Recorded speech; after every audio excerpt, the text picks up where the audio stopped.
নমস্কার, আমি মৌসুমী। শিলালিপিতে আপনাদের সবাইকে স্বাগত জানাই। শোনাচ্ছি লেখিকা প্রতিভা বসুর সমুদ্র হৃদয়। গল্প পাঠ ভালো লাগলে শেষে একটা লাইক দিয়ে যেতে ভুলবেন না। এখনও যারা আমার চ্যানেলটা সাবস্ক্রাইব করেননি তাদের সকলের কাছে আমার অনুরোধ, প্লিজ আমার চ্যানেলটা সাবস্ক্রাইব করে নেবেন।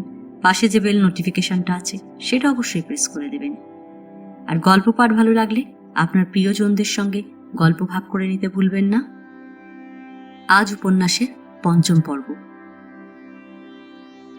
এই বছরে দেশের উপর দিয়ে গর্জন বর্ষণ তো কম গেল না। একটার পর একটা তরঙ্গ।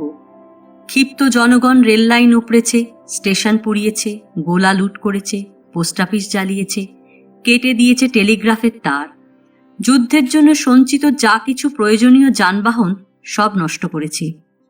ইংরেজের শাসনযন্ত্রের শিরা উপশিরাগুলিকে একে একে উপড়ে ফেলতে আপ্রাণ চেষ্টা করেছে। মুক্তির আকাঙ্ক্ষায় অসহিষ্ণু কতগুলো পাগলা মানুষ কি না করেছে জীবন পণ করে। মেদিনীপুর জেলায় স্বাধীন গভর্নমেন্ট পর্যন্ত প্রতিষ্ঠা করেছে তারা। একদিন একযোগে 20,000 লোক একসঙ্গে গলা মিলিয়ে চিৎকার করে বলেছে, আমরা স্বাধীন। তারপর হাজার হাজার সৈন্য হাজার বন্দুকের সামনে দাঁড়িয়ে দাঁড়িয়ে শুধু হাতে মরেছে, তবু গোঁ ছাড়েনি। ইংরেজের নির্যাতনের চাকা স্বচ্ছন্দে গড়িয়ে গেছে বুকের ওপর দিয়ে। লাঠি লাথি গুলি চাবুক তাতেও কুলোয়নি। এসেছে মিলিটারি, এসেছে মেশিন গান।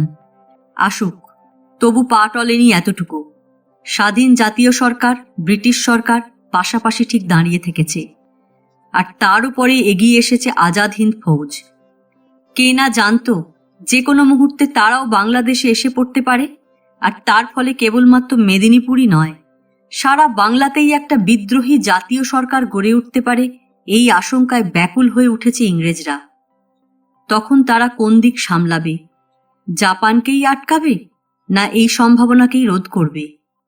হিন্দু মুসলমানের দাঙ্গা লাগিয়ে যে শুধু তাক লাগলো তা নয়, দুর্ভিক্ষ সৃষ্টি করেও সে সময় এই সমস্যার মন্দ সমাধান করলে না। ক্ষুধার্ত দরিদ্রের সংখ্যা পিলপিল করে বেড়ে উঠল দেশে। সুজলা আর সুফলা বলে চিরবিখ্যাত বাংলার আকাশে বাতাসে হাহাকার উঠল বুক ফাটা কান্নার রোল। জীব জগতে ক্ষুধার বাড়া কষ্ট নেই, দেহ ধারণ করতে হলে তার আহার চাই। সেই আহার্য একেবারে গুদমজাত হয়ে গেল। তা পচল, গলল, ফেলা গেল, কিন্তু এক কণা শস্য কোনো রন্ধ্র দিয়ে বাইরে বেরিয়ে এলো না।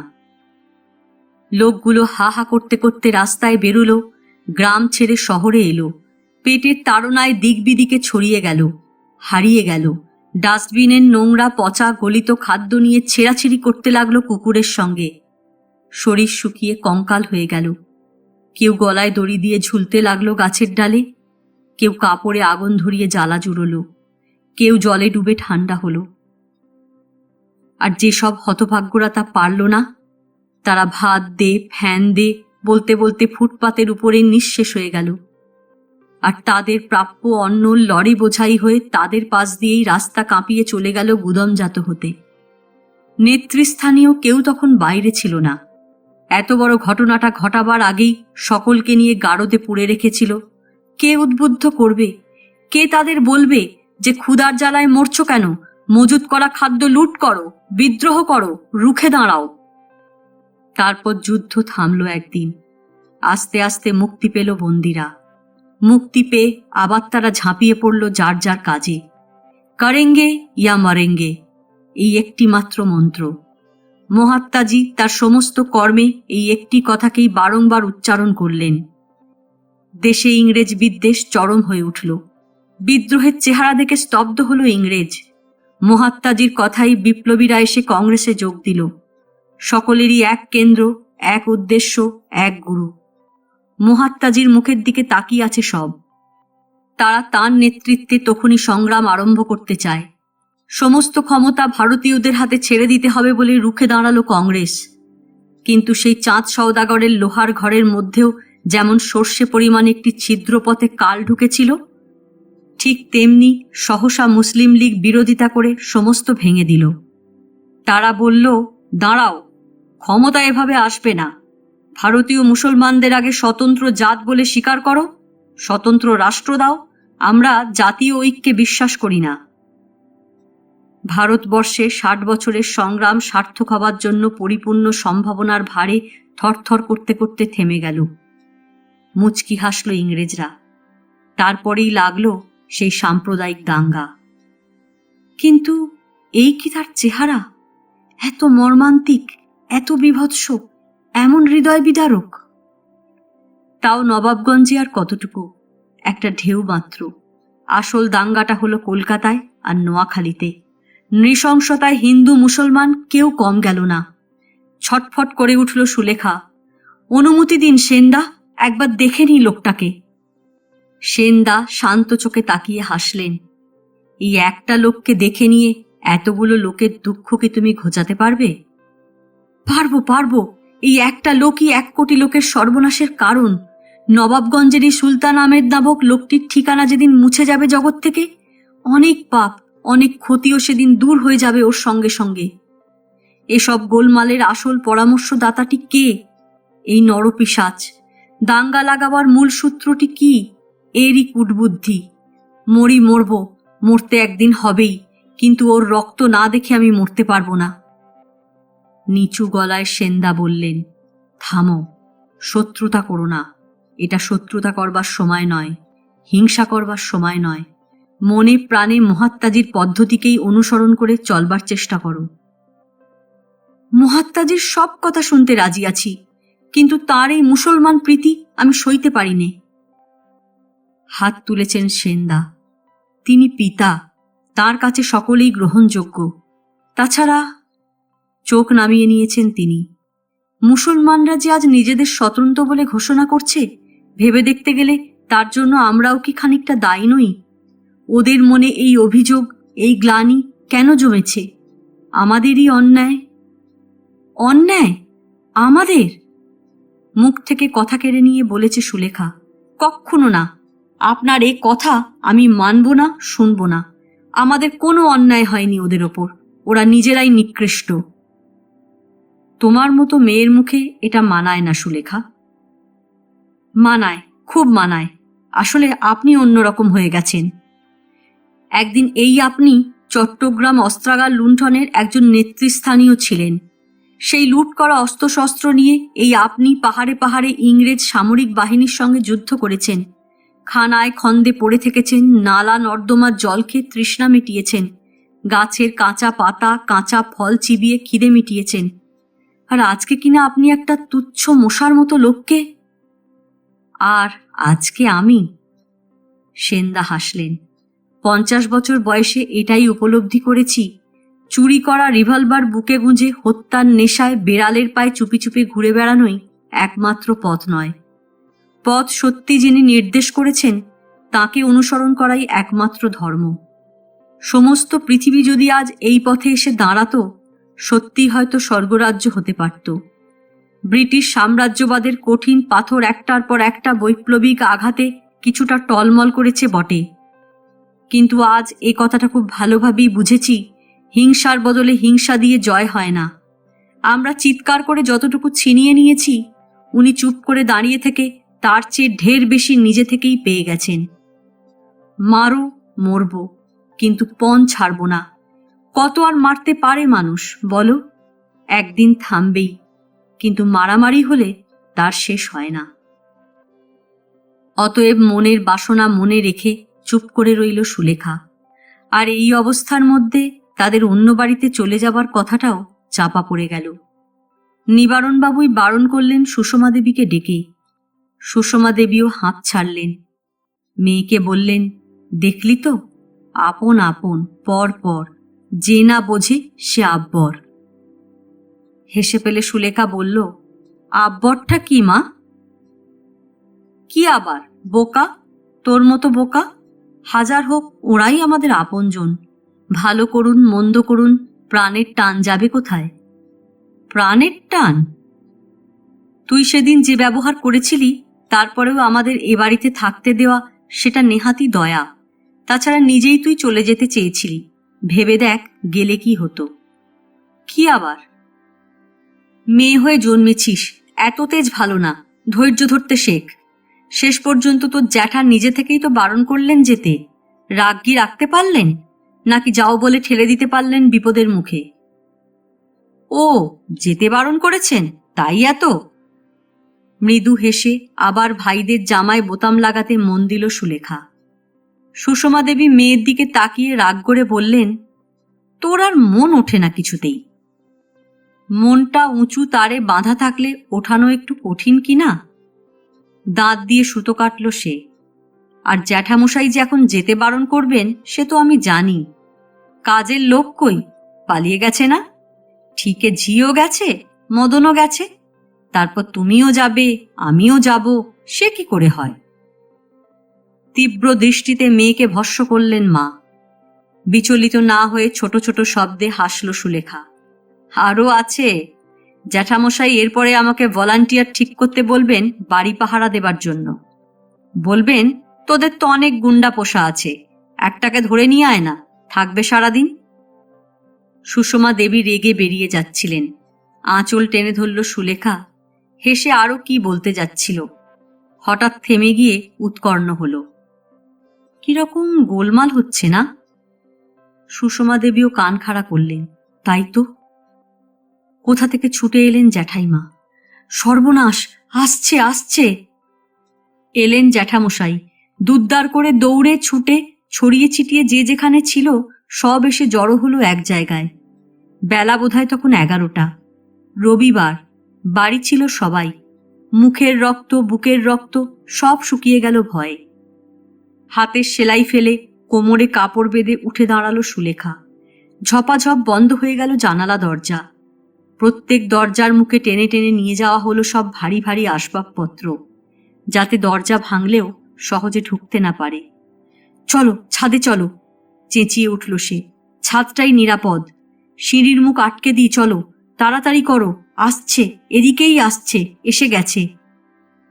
দলা হয়ে সবাই সকলকে ঘিরে পড়তে পড়তে ছুটতে ছুটতে সিঁড়ির মুখে টেনে আনলো বাক্স, ডেস্ক, খাট, আলমারি, তারপর সব এলো ছাদে। সব নিয়ে মোট 13 জন লোক কাঁপতে লাগলো বলির পাঁঠার মতো। বাড়িটা মোটেই নিরাপদ নয়। একে তো পেছন দিকে আম, জাম, কাঁঠাল, কলার বিশাল বাগান আর পুকুর। সদর ফটকটিও পোক্ত নয়, দেয়ালটা ভাঙা, তার উপরে পুরনো বাড়ি বলে দরজা জানালাও তেমনি। টের পাওয়া গেল জনস্রোত দ্রুত এগিয়ে আসছে কাছে।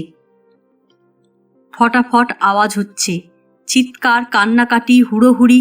দেখতে দেখতে হুহু করে ভরে গেল গলিটা।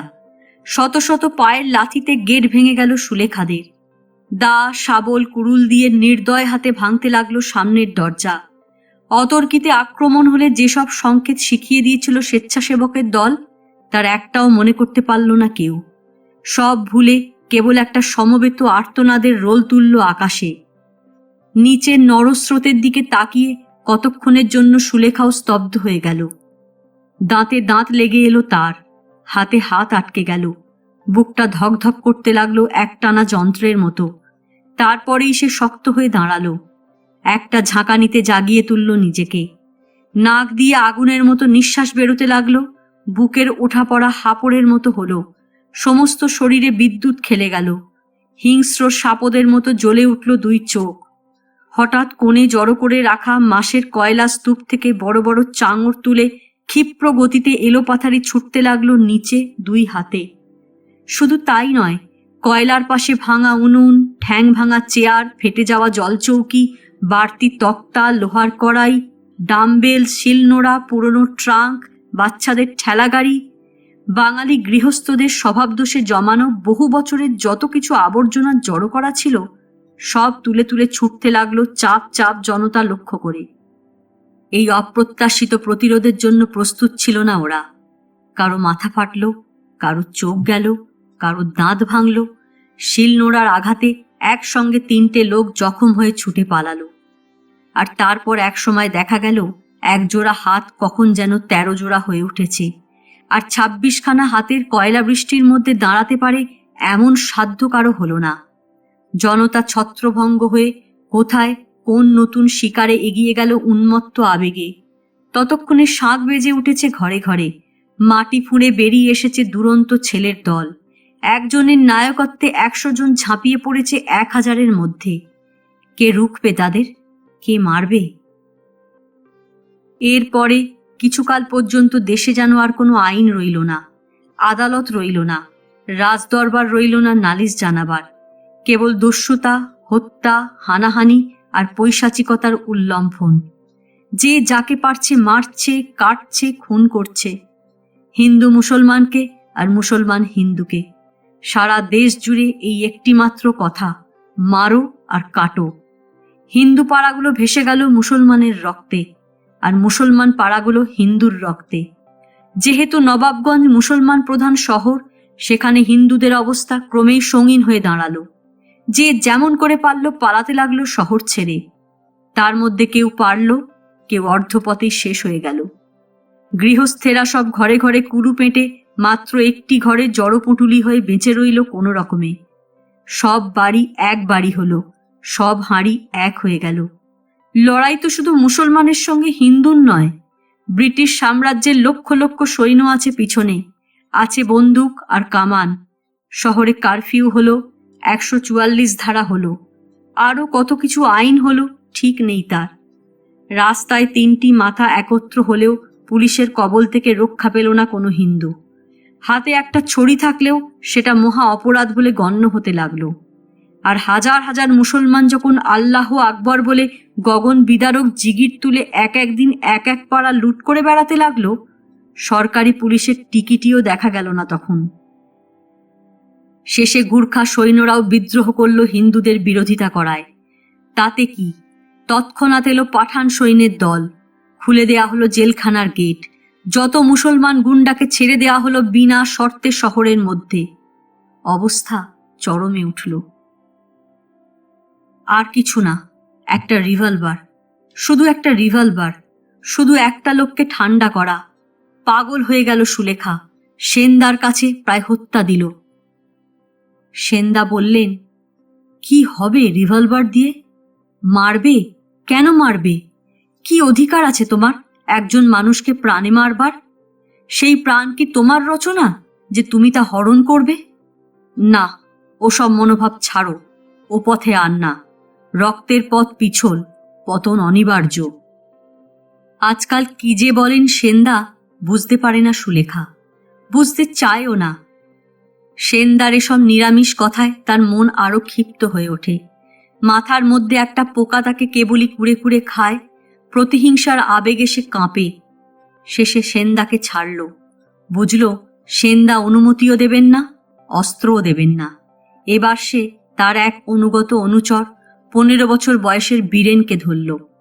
বীরেনের বাবা সরকারি দপ্তরের বড় চাকুরে, তার নিজের রিভলভার আছে। সুলেখাদিকে সুখী করবার জন্য বীরেন কি না করতে পারে, কিন্তু তাই বলে বাবার রিভলভার চুরি?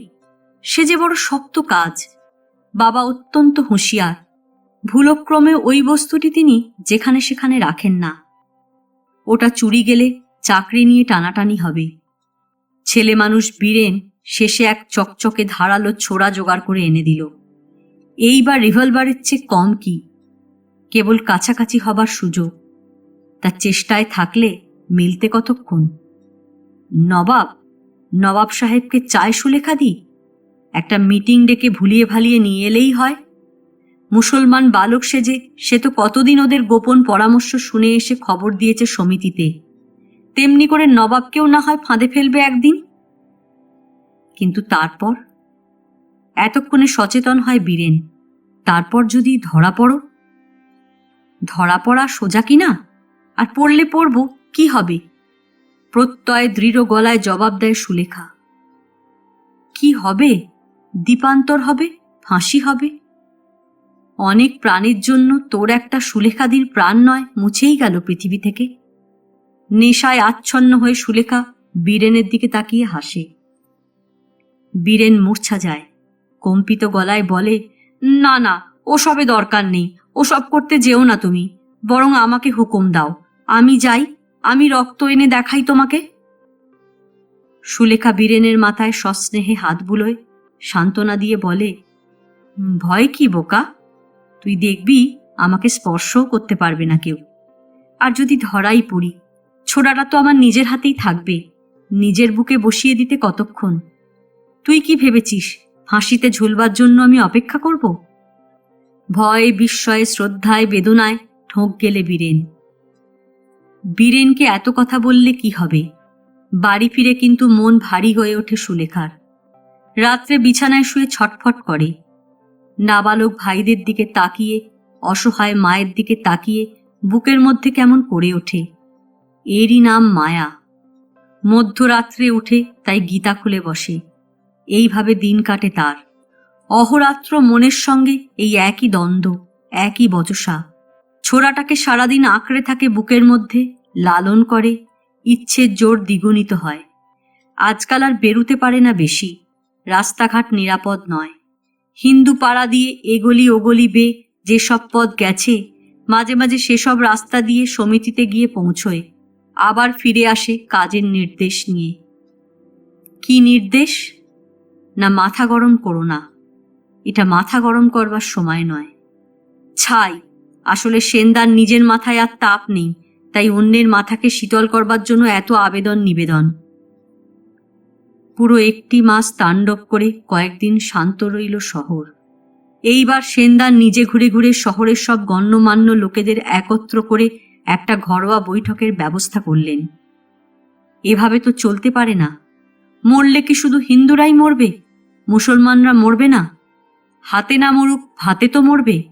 দারিদ্র ছাড়া আর কি সম্বল আছে ওদের? দিন আনে দিন খায়। নবাব এখনো নবাবি করেন বটে, স্বজাতি পোষণেও দিল দরিয়া। তবু এখানে হিন্দুরাই বর্ধিষ্ণু, হিন্দুরাই মাথা। বড় বড় চাকুরেও যেমন, বড় বড় ব্যবসায়ীও তেমনি। তৃতীয় পক্ষের প্ররোচনায় শেষ পর্যন্ত তো ওরাই মরবে। মরুক মরুক, মরতে দিন। এখনই তো না খেয়ে শুকোচ্ছে, আর কদিন চলবে এই জুলুমবাজি? পেশা তো কেনা বেচা আর ঘোড়ার গাড়ি চালানো। আমরা না কিনলে ওরা বেচবে কার কাছে? আমরা না চড়লে ওদের ঘোড়ার গাড়ির অর্থ কি? ঘোড়াগুলো ছেড়ে দিয়েছে। সেদিন বসির উদ্দিনের অমন সুন্দর কালো ঘোড়াটা কিভাবে না খেয়ে ধুকে ধুকে মারা গেল আমাদের বাড়ির সামনে। আস্তাবলগুলোতে ঘাস বিচালি পচে দুর্গন্ধ বেরিয়েছে। বলতে বলতে লাল হয়ে ওঠে সুলেখা। রুদ্ধ আক্রোশে মাথা খোঁড়ে। আবার বলে, অনুমতি দিন সেনদা, সব সমস্যার সমাধান আমি এক পলকে করে দিই। সেনদা তার আগুন ভরা চোখের দিকে তাকিয়ে নরম করে হাসেন। ঘরোয়া বৈঠকের দিন নবাব সুলতান আহমেদকেও আসতে অনুরোধ করা হলো। তিনি মুসলমান সমাজের মাথা। এই শহরের অর্ধেক মুসলমানই তাঁর প্রজা।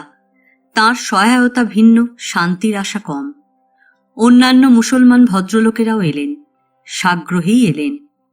এই অবিশ্বাস্য, অভদ্র, নারকীয় অবস্থার চাপে তাঁরাও হাঁপিয়ে উঠেছেন। তাঁরাও শান্তি চাইছেন। সব শুদ্ধ মোট জন 50 লোক হল সেই সভায়। তার মধ্যে সমিতির সভ্যদের সংখ্যা মাত্র 10 জন। সেনদা সুলেখাকেও ডাকলেন। বললেন, ইচ্ছে করেই আসতে বললাম তোমাকে। তুমি সমস্ত মুসলমান সমাজের উপরই ক্ষিপ্ত হয়ে উঠেছ, কিন্তু এ সভায় এলে দেখবে শিক্ষিত লোকেরা সব সম্প্রদায়ের মধ্যেই একরকম। এমনকি যে নবাবকে খুন করবার জন্য তুমিও খুন হয়ে যাচ্ছ, তার ব্যবহারও কম মার্জিত নয়। আর 5 জন ভদ্রলোকের মতোই একজন ভদ্রলোক তিনি। আশা করি আলাপ করলে তোমার অনেকগুলো ভুল ধারণা ভেঙে যাবে। আলো হয়ে উঠল সুলেখার মুখ। বুকের ভিতরটাতে গরম রক্ত চলাচল করতে লাগলো। তাকিয়ে থেকে সেনদা বললেন, আমাকে লজ্জা দিও না কিন্তু। সুলেখা চমকে উঠে বলল, না না, আপনার আদেশ ছাড়া এক পাও ফেলব না আমি। শূন্য হাতে এসো, প্রসন্ন মনে এসো। আর যদি মনে করো তা পারছো না, তাহলে এসো না। তুমি জানো, মেয়েদের মধ্যে একমাত্র তোমাকেই আমি আসবার অনুমতি দিয়েছি। 300 সভ্যের মধ্যে মাত্র 10 জনকে ডেকেছি। তাঁরা প্রত্যেকেই বয়স্ক, অভিজ্ঞ, আমার গুরুজন তুল্য। উত্তেজনার বশে কোনো ছেলে মানুষই করে ফেলো না। সেনদার উপদেশ শিরোধার্য করেই সভায় এসেছিল সুলেখা। মন থেকে সমস্ত উত্তাপ ঝেড়ে ফেলেই এসেছিল। সমস্তটা আলাপ আলোচনাও নিঃশব্দে শুনেছিল। কিন্তু শেষ মুহূর্তে সব গোলমাল হয়ে গেল। সভা শেষ হবার একটু আগেই বেরিয়ে যাচ্ছিল। প্রায় অশোভন দ্রুত ভঙ্গিতে সুলতান এসে দাঁড়ালেন দরজায়। এইমাত্রই এসেছেন। অনেক দেরি করে এসেছেন বলে সকলের কাছে ক্ষমা চাওয়া ছাড়া আর দ্বিতীয় কথাটি বলবারও অবকাশ হয়নি। এরই মধ্যে উঠে এলেন সুলেখাকে বেরুতে দেখে। সঙ্গে সঙ্গে সুলেখার রক্ত আবার গরম হয়ে উঠল। সুলতানকে দেখে থেকেই তার অস্থিরতা শুরু হয়েছিল, আর বেরিয়েও আসছিল সেই জন্যই। এখন মুখোমুখি দাঁড়িয়ে যন্ত্রণা হলো। হাত তুলে সুলতান নমস্কার করলেন, একটু হেসে বললেন, এ কি, মিটিং শেষ হতে না হতেই চলে যাচ্ছেন? কর্তৃপক্ষের মধ্যে আপনিও তো একজন, শেষ পর্যন্ত আপনার থাকা উচিত। স্কাউন্ড্রেল! বুকের ভিতরকার খাপে ছোড়াটা আলগোছে অনুভব করল সুলেখা। কঠিন হয়ে বলল, কাজ আছে। এর চেয়ে বেশি কাজ আজ অন্তত থাকা উচিত নয়। আর আমি তো এইমাত্র এলাম। যদিও আলাপ নেই, তবু জানি তো আপনি কে। আপনার চলে যাওয়া, আপনার দেরির জন্য নিশ্চয় অন্য কেউ দায়ী নয়। সকলেরই সময় দাম আছে। সুলেখা দ্রুত নেমে এলো 2 সিঁড়ি। সুলতানও নামলেন। রাগ করছেন কেন? আজ তো আপনাদের বিরোধ করবার দিন নয়। আপনারা মানে স্বর্গের দূতেরা যে আজ মিলন সভা ডেকেছেন, আর আমরা নরকের কীটেরা সেই সবার উপযুক্ত হবার শিক্ষা নিতে এসেছি। আপনাদের সেবা করাই তো আমাদের ধর্ম। নেহাত যদি যেতেই চান, চলুন, গাড়ি করে আমি না হয় পৌঁছে দিয়ে আসি। স্পর্ধা দেখে দাঁতে দাঁত আটকে গেল সুলেখার। ইস, কি সুযোগ আজ নষ্ট হয়ে গেল! কি সময় আজ বয়ে গেল! চমৎকার পরিবেশ, গাঢ় সন্ধ্যায় প্রায় নির্জন একটি কোণে মুখোমুখি দাঁড়িয়ে থাকা একটা অসাবধান লোক। কিন্তু না, আজ পারবে না। সেনদাকে কথা দিয়েছে, সেনদা ডেকে এনেছেন একে।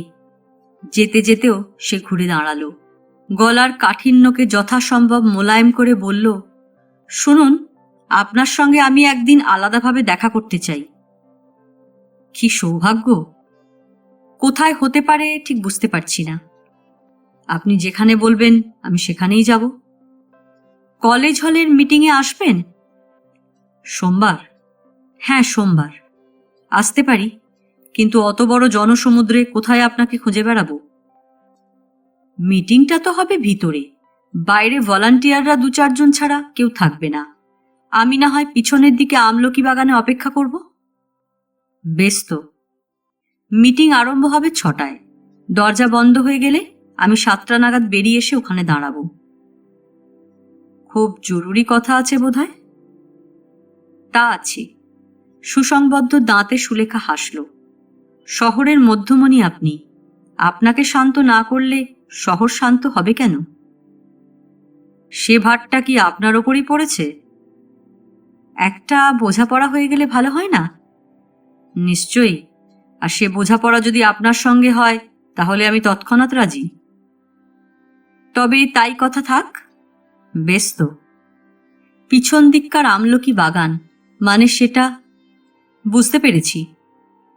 সদর গেট দিয়ে না ঢুকে আপনি যদি পিছনে পশ্চিমের গেট দিয়ে ঢোকেন, ল্যাবরেটরি ছাড়িয়ে বাঁদিকে খানিকটা গেলেই। কবরখানার পাশে তো? হ্যাঁ, সোমবার সন্ধ্যা 7টা, মনে থাকবে? নিশ্চয়ই। নমস্কার। নমস্কার। হনহন করে উত্তেজিত পায়ে চলে এলো সুলেখা। সোজা বাড়ি। 10 মিনিটের রাস্তা 5 মিনিটে পেরিয়ে এসে হাঁপাতে হাঁপাতে লম্বা হয়ে শুয়ে পড়ল বিছানায়। কলেজ হলের মিটিংয়ের আগে সেদিন থেকে 2টো দিন যে সুলেখার কিভাবে কেটেছিল বোধহয় নিজেও জানে না। খাওয়ায় মন নেই, পড়ায় মন নেই, কাপড় ছাড়া নেই, চুল বাঁধা নেই। সারা দিন কি ভাবছে! একটা মোহাচ্ছন্ন অবস্থা। কেউ ডাকলেও চমকে ওঠে। মিটিংয়ের দিন সমিতি থেকেই একসঙ্গে বেরোলো সব। মিছিল করে নয়, গাড়ি করে। মিছিল করা এখন বন্ধ শহরে। আত্মরক্ষার জন্য সকলেই সাবধান হয়ে নিল। বলা যায় না শেষ পর্যন্ত ধোঁয়া পেঁচিয়ে পেঁচিয়ে কোন দিকে গতি নেয়। শুধু সমিতিই নয়, শহরের অনেক লোকই সেদিন সাহস করে যোগ দিতে গেল মিটিংয়ে। হিন্দু মুসলমান 2। এটা দুপক্ষের গরজেই আপোষের মিটিং। মুসলমানরা এই 1 মাসের মধ্যেই বুঝেছে সত্যি হাতে মারাটা কিছু না, হাতে মারাটাই মারাত্মক। সেনদার কথা অক্ষরে অক্ষরে ফলেছে। হাতে মারে তারা মুষ্টিমেয় কয়েকজনকে, ভাতে মরছে জাত শুদ্ধ, কে কদিন খাওয়াবে? কুকর্মে ফুসলে দিয়ে সব প্রভুরাই সরে পড়েছে এখন। বলতে গেলে সেদিন সারা শহরই ভেঙে পড়ল মিটিংয়ে। এই সাফল্যের দারুণ উৎসাহ সেনদার মনে। সকলেই খুশি, শান্তি নেই শুধু সুলেখার। তার মাথায় কেবল এক অন্ধ পোকা ঘুরপাক খেয়ে মরছে। ঠিক 7টার সময় মিটিং থেকে সকলের অলক্ষ্যে আসতে বেরিয়ে এলো সে। হল থেকে প্রায় সিকি মাইল দূরে বড় বড় গাছে ছাওয়া ভুতুড়ে আমলকি বাগান। দিনের বেলাতেই বাগানটার কাছে এলে গা ছমছম করে। সন্ধ্যার অন্ধকারে আরও ঘন হয়ে উঠেছে ভয়। নিঃশব্দতার ভারে আরও থমথম করছে। দৃঢ় পায়ে নিঃশব্দে নির্দিষ্ট জায়গায় এসে সুলেখা নিঃশ্বাস নিল। তাকিয়ে দেখল সুলতান আহমেদ তার আগেই এসে দাঁড়িয়ে আছেন। গাছে হেলান দিয়ে প্রতীক্ষমান হয়ে সিগারেট খাচ্ছেন। এতটা তৎপরতা আশা করেনি সুলেখা, বরং সংশয়াচ্ছন্ন মনেই এসেছিল। এ ধরনের লোকেরা সাধারণত কাপুরুষ হয়, প্রাণের ভয়ে সবসময় কাতর থাকে। এত বড় একটা সভার মধ্যে এতগুলো হিন্দু যেখানে জড়ো হয়েছে, যেখানে মুসলমানরাও এই বিরোধিতায় বিধ্বস্ত হয়ে প্রায় ক্ষিপ্ত অবস্থায় এসে পৌঁছেছে, তাদের অগ্রাহ্য করে বুক ফুলিয়ে একেবারে একা একা এই নিরিবিলি আমলকি কুঞ্জে সোজা চেহারায় নির্ভীক হয়ে অ্যাপয়েন্টমেন্ট রক্ষা করতে আসাটা ঈষৎ বীরত্ব ব্যঞ্জক। সুলেখা তালুকদার যে তাকে সুনজরে দেখে না, এই খোলাখুলি সত্যটা সে কি জানে না? এমনও তো হতে পারত সুলেখা নিজে না এসে পার্টির ছেলেদের লেলিয়ে দিলে। মনে মনে সুলেখা হাসল। আসলে শিকারের গন্ধ পেয়েছে লোকটা। ভেবেছে একজন মেয়েকে এমন পরিবেশে হাতের কাছে পেয়ে না জানি কোন বাসনা তার চরিতার্থ হবে। মূঢ়, এখনো তুমি সুলেখা তালুকদারকে চিনতে পারোনি। তুমি স্বপ্নেও ভাবতে পারোনি তোমার নিয়তি আজ তোমাকে কোথায় নিয়ে এসেছে। প্রাণের মায়া ভুলে এই ছুটে আসাটা একান্তভাবেই তার ইঙ্গিত। অবশ্যই সুলেখাকে সন্দেহ করতে পারে তেমন আভাস এতটুকুও সেদিন সুলেখা দেয়নি সুলতানকে, বরং রীতিমতো বন্ধুত্বের সুরই ঢেলেছিল গলায়, অথবা আবদারের সুর। এগুলো আবার ঠিক আসে না সুলেখার। সে একরোখা, জেদি। তার সুর তার মনের অনুকূল, কাজের অনুকূল নয়। তবু কি সেদিন এই আমন্ত্রণের মধ্যে সে কিছুটা অন্তত কোমলতা মিশিয়ে দিতে পারেনি? পেরেছিল বলেই এত বড় দোদণ্ড প্রতাপ শ্রীযুক্ত নবাব কাজী সুলতান আহমেদ সাহেবকে ফাঁদে ফেলতে পেরেছে। বুকের ভিতরটা মেঘের ডাকের মতো গুড়গুড় করে উঠল। সাবধানে সভয় চারিদিকে তাকিয়ে সহজ হয়ে দাঁড়াল। সুলতান সাহেব একটু হাসলেন, টোকা দিয়ে সিগারেটটা দূরে ছুঁড়ে ফেলে দিয়ে বললেন, এই যে এসেছেন তাহলে? সন্দেহ ছিল? দুপা এগুলো সুলেখা। কোন দিকে, কিভাবে, কতটুকু ব্যবধানে দাঁড়ালে তার আসল কাজের সুবিধে হবে মনোযোগ দিয়ে সেটাই লক্ষ্য করল বোধহয়। বলল, তা নয়, কথা যে রেখেছেন তাতেই আমি সুখী। আপনার কথা রাখবো না ততটা ব্যক্তিত্ব আমার নেই। বাধ্য ছাত্রের মতো যা বলেছেন, যেমন বলেছেন ঠিক তেমনি করেই এসেছি। একেবারে নিরস্ত্র, নির্বান্ধব। বলুন, কি আপনার কথা? হঠাৎ একটু খারাপ লাগলো সুলেখার। খুন করাটা কিছু নয়, মস্ত একটা মঙ্গলের জন্য অতি তুচ্ছ এই নরহত্যা। কিন্তু এই নির্জনে এইভাবে ফাঁকি দিয়ে ডেকে এনে। জায়গাটা কিন্তু বেশ না? মন্দ কি? কলেজের এই আমলকি বাগানের কথা আমি অনেক শুনেছি, দেখলুম এই প্রথম। তাই নাকি? আপনার সঙ্গে দেখা করবার এর চেয়ে উৎকৃষ্ট জায়গা আর কোথায় আছে এই নবাবগঞ্জ শহরে? তাহলে ডেকে এনে খুব কষ্ট দিইনি। কথার ফাঁকে সুলেখা আরো দুপা এগিয়ে এসে দাঁড়াল। সুলতান সাহেব পকেট থেকে মস্ত এক রুমাল বার করলেন। মুঠোয় চেপে হাওয়া খেতে লাগলেন ধীরে ধীরে। একটা অস্পষ্ট গন্ধ উঠল। স্মিতহাস্যে বললেন, এর চেয়ে সুখী সারা জীবনেও হইনি। এত এত? আপনার কি গরম লাগছে খুব? একটু তো বটেই। রুমালের হাওয়া কি গাছের পাতার হাওয়ার চেয়েও শীতল? ওটা একটা বিকার। নবাবী রক্ত কিনা, তাই গরমটাও একটু বেশি। তাও হতে পারে, আর তাছাড়া শহরময় যা দাপাদাপি করে বেড়ান। এইবার ঠান্ডা হব। ঠান্ডা হবেন? ডান দিক থেকে সুলেখা বাঁ দিকে এসে দাঁড়ালো। শোনা যায় প্রাণ পাখিটি বক্ষস্থলের বাঁ দিকেই অবস্থান করে। ঠিক কোথায় বিদ্ধ করলে তার কি ফল হবে, কতক্ষণ লাগবে শেষ হয়ে যেতে, সব সুলেখার নখদর্পণে। সমস্ত রক্ত গরম হয়ে উঠেছে তার। একটা অস্বাভাবিক উত্তেজনায় ভিতর থেকে কেঁপে কেঁপে উঠছে শরীর। আঁচলের আড়ালে ডান হাতের মুঠোয় শিরশির করছে ছোড়াটা। আর দেরি কিসের? মাত্র একটা পলক, তারপরে লুটিয়ে পড়বে মানুষটা। সত্যি ঠান্ডা হয়ে যাবে। একটা রিভলভার হলে সুবিধে হতো বেশি। ব্যাপারটা এর চেয়ে অনেক সহজ হতো। গলা দিয়ে আওয়াজ বার করবার সময়টুকুও পেত না। কিন্তু এই মৃত্যু, অবশ্যই ভালো মতো বিদ্ধ করতে পারলে এই বা বন্দুকের চেয়ে কম কি? মিনিট 4-5, তারপরে স্থির। হয়তো চিৎকারে আকৃষ্ট হয়ে ছুটে আসবে সবাই। ছোড়াটা ছুঁড়ে ফেলে তারই বা সকলের সঙ্গে একজন হয়ে মিশে যেতে বাধা কোথায়? কে বুঝবে, কে জানবে? মিটিংয়ে এসেই সে দুবার ঘুরে গেছে জায়গাটা। কোথা দিয়ে কেমন করে গা ঢাকা দিয়ে ভালো মানুষ সেজে আবার ঘটনাস্থলে এসে পৌঁছতে পারে তার তালিকা তার মুখস্থ। কিন্তু রুমালটা অত ঘন ঘন নাড়ছেন কেন?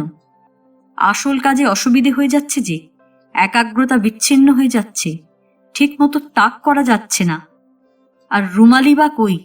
সবখানেই তো মুঠোর মধ্যে, হাতটাই নাড়ছে শুধু। এ কি বদ অভ্যাস? আপনি কি একটু অন্যমনস্ক আছেন? তাকিয়ে থেকে প্রশ্ন করলেন সুলতান সাহেব। কই না তো। কি যেন ভাবছেন? আপনার এই হাত নেড়ে হাওয়া খাওয়ার পদ্ধতিটা ঠিক বিজ্ঞানসম্মত কিনা সে কথাটা একটু ভাবছি বটে। অসুবিধে হচ্ছে? তা একটু হচ্ছে। তৎক্ষণাৎ হাত নামালেন সুলতান। পায়ের পাতাল লোহা করল সুলেখা। লক্ষ্য স্থির করল। না, আমলকি বাগানের সহস্র ঝিঁঝির ডাক এখন আর তার কান বধির করছে না। তাদের চমকে ওঠা আলো আঁধারের অরণ্যে আর তার দৃষ্টি হারিয়ে যাচ্ছে না। শকুন ছানার মানসিক কান্নায় কাঁপছে না বুকের ভিতরটা। লক্ষ লক্ষ কোটি কোটি জন্মের সংস্কার, যে সংস্কার একটা জানোয়ারের মতো মানুষকে খুন করতেও কত চোখ রাঙায়, সেই সংস্কারকে সে এক ঝাঁকানি দিয়ে দূরে ফেলে দিয়েছে। তবে আর দেরি কিসের? সুলেখার পটু হাত মুহূর্তে তড়িৎ গতিতে উঠে এলো সুলতানের বুকের কাছে বিদ্ধ হতে। স্থির লক্ষ্যের জন্য এই হাত তার বিখ্যাত। তার সঙ্গে প্রতিযোগিতায় কোনোদিন কেউ পারেনি তাদের সমিতিতে, সেনদাও না। আর আজই কি সে হেরে যাবে? অসম্ভব। এই তো সে দেখতে পাচ্ছে সুলতানের বুকের রক্ত ফিনকি দিয়া ফোয়ারা হয়ে কেমন ভিজিয়ে দিল ঢাকাই মসলিনের চিকন কাজ করা পাতলা পাঞ্জাবির প্রশস্ত বুক। সাদা মানুষটা লাল হয়ে গেল, লাল মানুষ কালো হয়ে গেল, কালো মানুষে ছেয়ে গেল পৃথিবী। তারপর সব অন্ধকার, অন্ধকারের অতল সমুদ্র। সুলতান সাহেব মুচকি হেসে বাঁ হাতে ধরে ফেলেছেন তার ছোড়াশুদ্ধ হাতটা। ডান হাতের রুমাল দিয়ে চেপে ধরেছেন তার নাক মুখ। একটি শব্দ নেই কোথাও। কেবল তার হাতের মস্ত থাবায় ঢাকনার অন্ধকারে সুলেখার ছোট্ট নরম মুখটা ক্লোরোফর্মের সুতীব্র গন্ধে দম আটকে ঝেঁকে ঝেঁকে উঠছে। শরীরটা বেঁকে চুরে শতদা হয়ে ভেঙে যাচ্ছে। জীবনে এই প্রথম ভয় পেয়ে প্রাণপণ শক্তিতে সে চিৎকার করে উঠল, বাঁচাও বাঁচাও! আওয়াজ বেরোলো না, শটটা আটকে রইল গলার মধ্যে। সুলেখার হালকা শরীরের দাপাদাপি একটা পাখির পাকা ঝাপটের বেশি নয়। সুলতান সাহেব অবলীলাক্রমে তাকে তুলে নিলেন বুকের কাছে।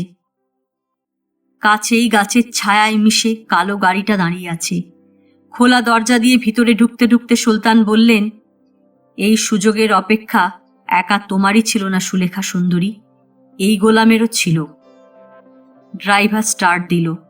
তিনি গাড়ির পর্দাগুলো টেনে দিয়ে গুছিয়ে বসে বললেন, ফুল স্পিড। আজ এ পর্যন্তই। উপন্যাসের 6ষ্ঠ পর্ব নিয়ে অন্যদিন আসব। গল্প পাঠ ভালো লাগলে লাইক, শেয়ার, কমেন্টস করতে ভুলবেন না। আজকের মতো নমস্কার।